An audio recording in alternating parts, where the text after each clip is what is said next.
बागी पायलट को आखिर क्यों नहीं मिलती कुर्सी? राजस्थान की सियासत में पिछले 5 सालों से रोटने मनाने के कवायद के बीच सियासी बिसात बिछाने का खेल भी लगातार चल रहा है। राज्य के सीएम अशोक गहलोत और नेता सचिन पायलट के बीच खींचतान किसी से छिपी नहीं है। कई बार ये दोनों नेता आमने सामने आए हैं, लेकिन हर बार आलाकमान के दखल के बाद मामला ठंडा पड़ जाता है। लेकिन लगता है कि अब सचिन पायलट इंतजार के मूड में नहीं है, क्योंकि पिछले साल सितंबर में हुए घटनाक्रम के बाद से अब तक कांग्रेस आलाकमान ने अशोक गहलोत को लेकर कोई फैसला नहीं लिया, जबकि ऐसा माना जा रहा था कि नए कांग्रेस अध्यक्ष के चुने जाने के बाद अशोक गहलोत पर एक्शन होगा। अब राजस्थान और हिमाचल प्रदेश में जमीनी स्तर पर चुनावी कामकाज कर कांग्रेस की जीत में बड़ी भूमिका निभाने का श्रेय रखने वाले पार्टी नेता सचिन पायलट अब राजस्थान में चुनावी साल की शुरुआत व्यापक जनसंपर्क कार्यक्रम के साथ करने जा रहे हैं। खास बात यह है कि इस कार्यक्रम में उनके राजनीतिक प्रतिद्वंदी और मौजूदा मुख्यमंत्री अशोक गहलोत शिरकत नहीं करेंगे, क्योंकि मुख्यमंत्री तो चुनाव से पहले आखिरी बजट में बिजी होंगे। तो सचिन पायलट ने पूरे राज्य में 5 अहम किसान सम्मेलन की योजना बनाई है। सचिन पायलट की ये रैलियां नागौर, हनुमानगढ़, झुंझुनू और पाली में आयोजित की जाएंगी। इनके अलावा सचिन जयपुर के महाराजा कॉलेज में युवा सम्मेलन भी करेंगे। सचिन पायलट के करीबी सूत्रों ने इस बात से साफ इनकार किया है कि उनका ये कदम राज्य नेतृत्व के लिए चुनौती है, लेकिन राजनीति के जानकारों की माने तो पायलट का ये कदम सीधे सीधे अशोक गहलोत को चुनौती की तरह है। और अब वो इंतजार के मूड में नहीं है, क्योंकि ना तो अब किसी राज्य में चुनाव होने हैं और ना ही पार्टी अध्यक्ष को लेकर कोई खींचतान है। फिर भी राजस्थान पर कांग्रेस पार्टी का फैसला अभी पेंडिंग है। चलिए आपको बताते हैं आखिर क्या है वो फैसला जिसे लेने में कांग्रेस को इतना समय लग रहा है। 2018 की जब बात की थी तब तो लगभग तय माने जा रहे थे, क्योंकि प्रदेश अध्यक्ष थे और कोई दूसरा चेहरा दिख ही नहीं रहा था, तो बिल्कुल तय माना जा रहा था और इसीलिए एक मुश्त वोट पड़ा भी था। पर पिछले 4 साल में जो कुछ हुआ, जिस तरह से कांग्रेस पार्टी की एक अनिश्चितता बनी रही उनको लेकर के, और जो कुछ राजस्थान ने देखा 4 साल में 5 साल में पार्टी में, कांग्रेस पार्टी में जिस तरह का दुराव और आपस में खींचतान और वो सब कुछ देखा, तो ये बात तो मान के चलिए कि जितना पिछली बार समर्थन शायद मिला था उतना शायद अब की बार नहीं मिले। और वो डिपेंड करेगा कि कांग्रेस पार्टी सचिन पायलट को किस रूप में सामने रखती है। देखिए, जिस तरह से राजस्थान में सचिन पायलट ने कुछ जगहों पर बड़ी रैलियों की और जनता से मिलने के जो कार्यक्रम किए हैं, वो निश्चित रूप से ऐसा लगता है कि वो एक दबाव की राजनीति है। और ऐसा भी लगता है कि उनका जो संयम रखने का, जो राजनीति में कहते हैं संयम और इंतजार, तो वो सब्र टूट रहा है। दरअसल पिछले साल जब कांग्रेस के राष्ट्रीय अध्यक्ष के लिए राजस्थान के सीएम अशोक गहलोत का नाम चर्चा में आया, तो 25 सितंबर को कांग्रेस पार्टी ने केंद्रीय पर्यवेक्षकों की टीम को जयपुर भेजा, लेकिन विधायकों ने पर्यवेक्षकों से मिलने से इंकार कर दिया और पर्यवेक्षकों को बैरंग लौटना पड़ा। इसके बाद पर्यवेक्षक अजय माकन और मल्लिकार्जुन खड़गे ने दिल्ली आकर सोनिया गांधी को सारे घटनाक्रम का ब्यौरा लिखित में दिया और इसके बाद सीएम अशोक गहलोत को जिम्मेदार ठहराया गया। दरअसल अशोक गहलोत के कांग्रेस अध्यक्ष बनने के कयासों के बीच ऐसे आसार नजर आने लगे कि राजस्थान की कमान अब सचिन पायलट को सौंप दी जाएगी, लेकिन विधायकों ने आला कमान को दो टूक जवाब दे दिया कि सीएम अशोक गहलोत ही रहेंगे, वरना राज्य में सरकार का बचे रहना आसान नहीं होगा। इसके बाद आला कमान ने अशोक गहलोत को दिल्ली बुलवाया। 29 सितंबर को गहलोत भी पूरी तैयारी के साथ दिल्ली आए थे। उनके हाथ में एक पेपर था जिसमें उन्होंने कुछ पॉइंट्स लिखे हुए थे। सोनिया गांधी के निवास 10 जनपद में जब गहलोत की कार एंटर कर रही थी, उसी वक्त मलयाला मनोरमा के फोटोग्राफर जे सुरेश द्वारा गहलोत के हाथ में इस पेपर की तस्वीर ली गई, जिसमें उन्होंने अपने सियासी प्रतिद्वंदी सचिन पायलट पर कई आरोप लगाते हुए उन्हें एसपी लिखा। गहलोत के नोट्स में दावा किया गया कि उन्हें अपने प्रतिद्वंदी के 18 के मुकाबले 102 विधायकों का समर्थन हासिल है और इस युवा नेता के राजनीतिक लाभ के लिए पार्टी छोड़ने की पूरी संभावना है। उन्होंने सचिन पायलट पर राज्य कांग्रेस प्रमुख के तौर पर बीजेपी के साथ मिलीभगत करके कांग्रेस सरकार को उखाड़ने की कोशिश का इल्जाम भी लगाया, जिसमें 10 से 50 करोड़ रुपए की पेशकश करके विधायकों को कथित तौर पर खरीदने की कोशिश की गई। गहलोत ने साफ कह दिया कि मेरा राजस्थान छोड़ना सरकार के लिए खतरा होगा। विधायक मेरे कहे में नहीं है, वो मेरे अलावा किसी और को बर्दाश्त नहीं करेंगे। दरअसल दिल्ली से ऑब्जर्वर यानी पर्यवेक्षक मल्लिकार्जुन खड़गे और अजय माकन 25 सितंबर को जयपुर में विधायकों के साथ बैठक करने के लिए पहुंचे थे, लेकिन विधायकों ने संसदीय कार्य मंत्री शांति धारीवाल के यहाँ अपनी अलग मीटिंग कर ली। धारीवाल के घर बैठक के बाद कुछ मंत्री और विधायकों ने मीडिया के सामने आकर अपने इस्तीफे की पेशकश कर दी, जिसके बाद वहां से निकलकर विधायक बस में सवार होकर स्पीकर सीपी जोशी को अपना इस्तीफा देने के लिए निकल पड़े। दरअसल इस पूरे घटनाक्रम की वजह थे सचिन पायलट। विधायकों को ऐसे लगा कि अगर अशोक गहलोत पार्टी के अध्यक्ष बनकर दिल्ली चले जाएंगे तो आला कमान सचिन पायलट को राजस्थान की कमान सौंप देगा। विधायकों का ये मानना था कि जिन लोगों ने 2 साल पहले राज्य में कांग्रेस की सरकार गिराने की साजिशें रची थी, उन्हें राज्य की कमान कैसे सौंप सकते हैं। विधायकों के इस बर्ताव की वजह से ऑब्जर्वर अजय माकन और मल्लिकार्जुन खड़गे को बैरंग दिल्ली लौटना पड़ा, जिसके बाद पार्टी पर्यवेक्षक मल्लिकार्जुन खड़गे और अजय माकन ने इसे घोर अनुशासनहीनता करार दिया।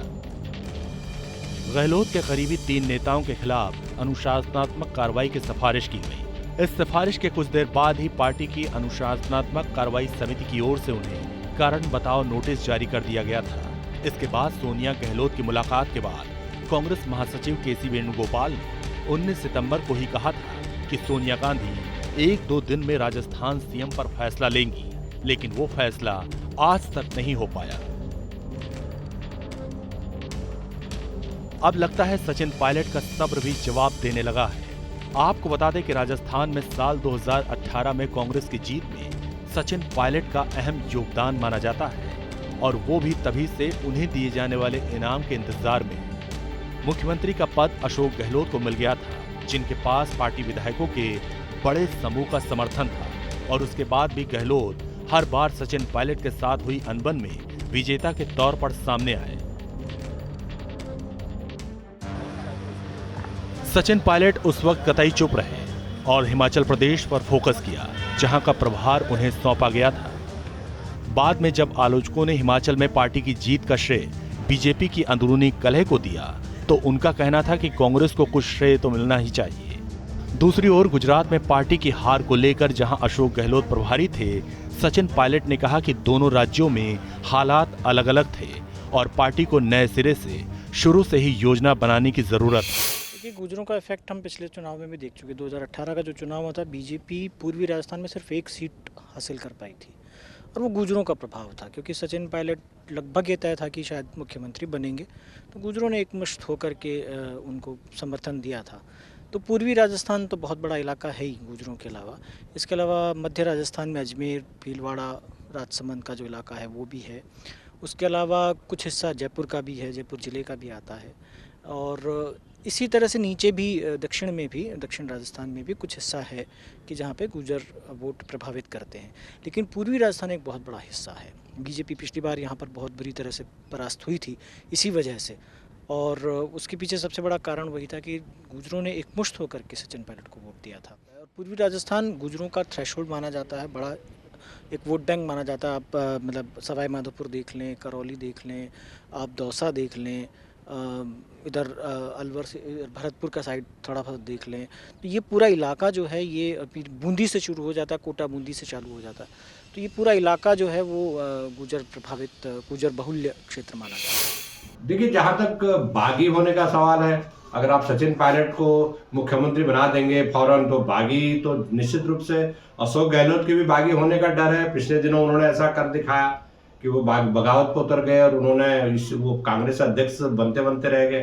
तो ये जो तेवर है, मुझे लग रहा है कि राहुल गांधी इस चीज़ को पसंद नहीं करेंगे और कोशिश करेंगे कि इस बगावती तेवर न अपनाए जाए। और ये किस्म से ये कह सकते हैं कि एक बहुत बड़ा जोखिम कांग्रेस आलाकमान के पास भी है, क्योंकि सचिन पायलट को मुख्यमंत्री के रूप में पेश करना और एक जोखिम है, चुनावी साल है और लाइट वेट है, निश्चित रूप से लाइट वेट है। यूथ उनके साथ है, निश्चित रूप से यूथ उनके साथ है, युवा उनके साथ है। लेकिन युवा आपके साथ होना ही पर्याप्त नहीं है। दिसंबर 2018 में राजस्थान में विधानसभा के चुनाव हुए। राज्य कांग्रेस की कमान सचिन पायलट के हाथ में थी। पायलट ने चुनाव में कड़ी मेहनत की थी और उन्होंने सत्ता विरोधी लहर का फायदा उठाते हुए प्रदेश के सत्ता में कांग्रेस की वापसी करवाई। क्योंकि प्रदेश कांग्रेस के अध्यक्ष सचिन पायलट थे तो ऐसा माना जा रहा था कि सीएम उन्हें ही बनाया जाएगा। लेकिन कांग्रेस आलाकमान ने सीएम के लिए अशोक गहलोत को चुना। इसके पीछे वजह बताई गई कि गहलोत को सचिन से ज्यादा विधायकों का समर्थन था। सचिन पायलट ने आलाकमान के फैसले को अंतिम फैसला मानते हुए खुद के लिए डिप्टी सीएम का पोर्टफोलियो कबूल कर लिया। साल 2019 शांति से गुजर गया, लेकिन साल 2020 की शुरुआत में ही पायलट और गहलोत के बीच तनातनी जग जाहिर होने लगी। जुलाई 2020 अभी आधा बीतने को ही था कि सचिन पायलट ने बगावती रुख अख्तियार करते हुए दिल्ली में आलाकमान का रुख कर लिया। सचिन दिल्ली में सोनिया गांधी से मिलने के लिए निकल चुके थे। वहीं उनके समर्थन वाले विधायक किसी भी बगावत के लिए पूरी तरह मन बना चुके थे। पायलट समर्थित 20 से ज्यादा विधायक मानेसर के आईटीसी ग्रैंड भारत होटल में डेरा डालकर बैठ गए। पायलट खेमे के विधायकों ने अशोक गहलोत सरकार द्वारा उनसे किए जाने वाले सौतेले व्यवहार से सोनिया गांधी को अवगत कराने के लिए उनसे मिलने की मांग की थी, लेकिन मामला मानेसर से आगे बढ़ न सका। उधर जयपुर में अशोक गहलोत ने बीजेपी पर उनके विधायकों को किडनैप करने का इल्जाम लगाया। गहलोत खेमा यहां तक कह रहा था कि पायलट दूसरे सिंधिया बनने वाले हैं, इसलिए बीजेपी शासित राज्य में बैठे हैं और राजस्थान पुलिस को हरियाणा पुलिस अंदर नहीं जाने दे रही। 14 जुलाई से लेकर 19 जुलाई तक ये मामला खींचा रहा। पायलट समर्थित विधायक अपने वीडियो संदेश के जरिए ये बताने में जुटे रहे कि वो कांग्रेस में ही रहना चाहते हैं, लेकिन कमान सचिन जी को सौंपी जाए।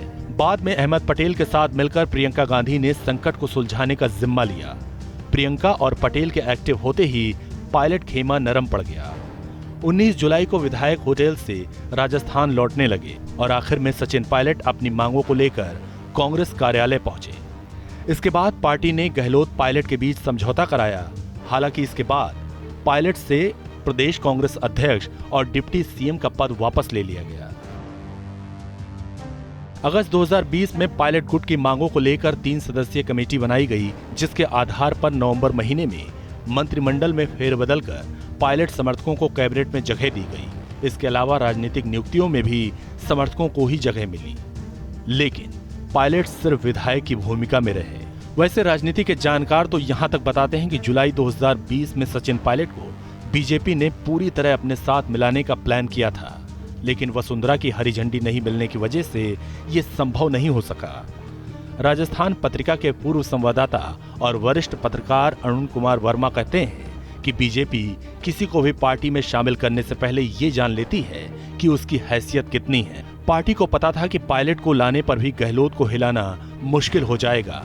बकौल अरुण वर्मा, राजस्थान की राजनीति में वसुंधरा और गहलोत पिछले 24 सालों से एक बार सत्ता पर काबिज रहते हैं, लेकिन दोनों नेता कभी खुलकर एक दूसरे के खिलाफ कुछ भी नहीं बोलते। क्योंकि गहलोत पहले से ही काफी तैयारी कर चुके थे। उनके पास 101 विधायकों का समर्थन था, जबकि बीजेपी के कुल 72 विधायकों में 20 पायलट गुट के भी मिलाए जाएं तो आंकड़ा 101 तक नहीं पहुंचता था।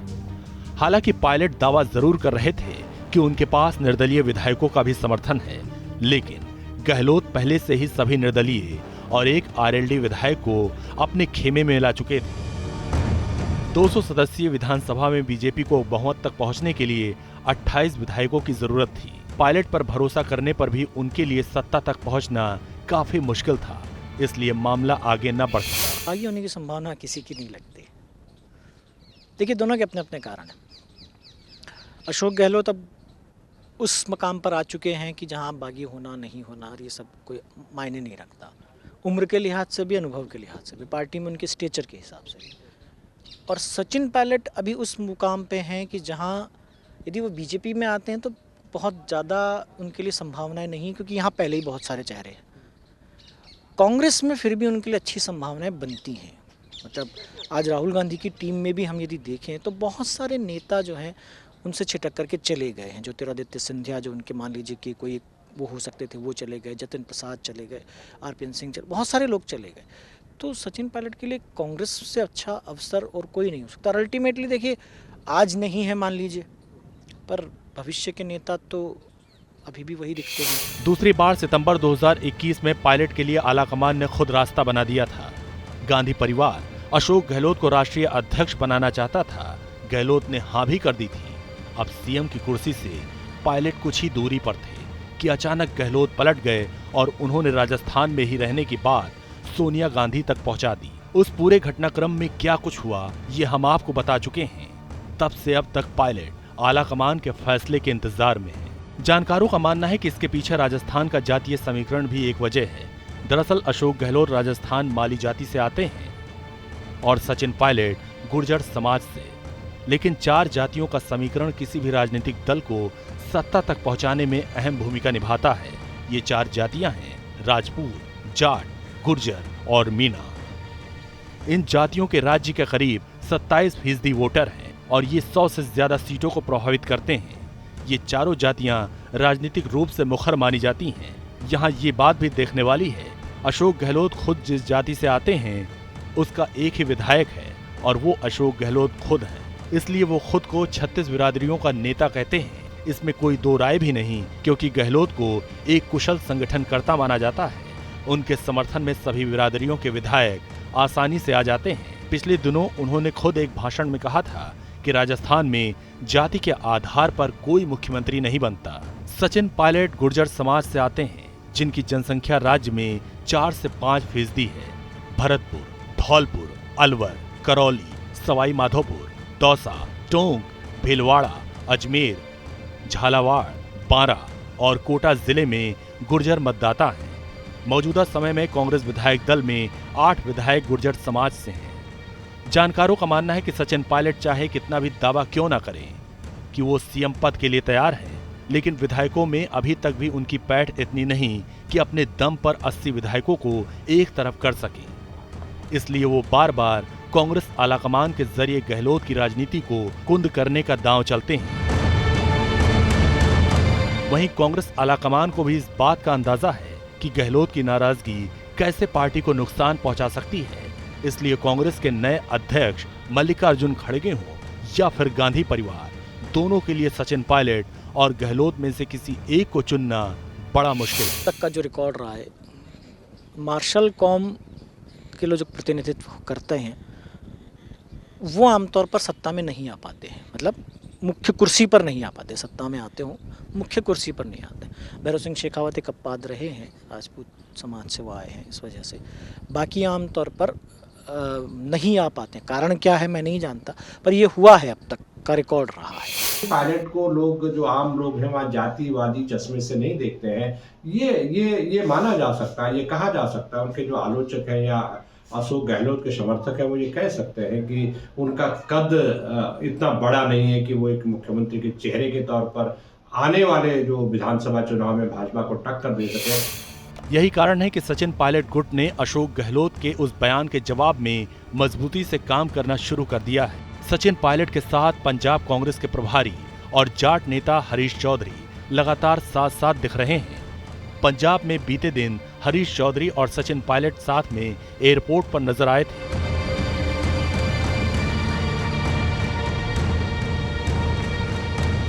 सचिन भारत जोड़ो यात्रा में साथ साथ चले भी हैं। इस नई जुगलबंदी के कई मायने निकाले जा रहे हैं। इतना ही नहीं, जाट नेता मंत्री हेमाराम चौधरी, विधायक मुकेश भाकर, रामनिवास गावड़िया ने भी जमीन पर सचिन पायलट के लिए कमान संभाल ली। वहीं मीणा नेताओं में बात करें तो मंत्री मुरारी लाल मीणा और गुर्जर नेताओं में कई विधायक हैं, लेकिन प्रमुख रूप से इंद्राज गुर्जर का नाम शामिल है। क्षत्रिय नेताओं में राजेंद्र सिंह गुढ़ा ने तो खुलकर सचिन के लिए सीएम बनाने की मांग की है। दिग्गज नेता और विधायक खिलाड़ी लाल बैरवा ने भी पायलट के लिए कमान संभाली है।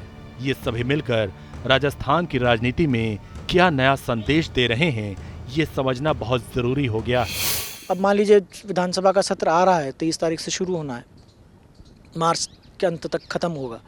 उसके बाद तो फिर कुछ बचता ही नहीं है, क्योंकि अक्टूबर नवंबर के आसपास तो फिर आप आचार संहिता में चले जाएंगे। तो 6 महीने के लिए आप बदल भी देते हैं किसी को या कुछ ले भी आते हैं, तो मुझे मतलब इस बात की संभावना काफ़ी कम लगती है। आपको बता दें कि राजस्थान में इस साल दिसंबर में चुनाव होने हैं और पायलट खेमा पूरी तैयारी में है कि अगर चुनाव से पहले सीएम का फेस नहीं बदला गया तो राजस्थान के रिवाज के मुताबिक इस बार कांग्रेस की हार तय है। जबकि कांग्रेस पार्टी के वरिष्ठ नेताओं का मानना है कि अगर पंजाब की तरह उन्होंने चुनावी साल में सीएम बदला तो कहीं राजस्थान में भी पंजाब जैसे नतीजे न देखने को मिले।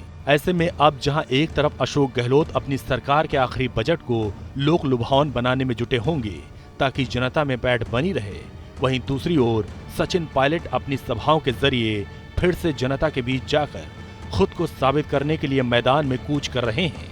देखना होगा कि आने वाले वक्त में कांग्रेस आलाकमान कैसे सचिन पायलट और अशोक गहलोत दोनों पर फैसला ले सकता है। न्यूज नेशन डिजिटल से नवीन कुमार की रिपोर्ट।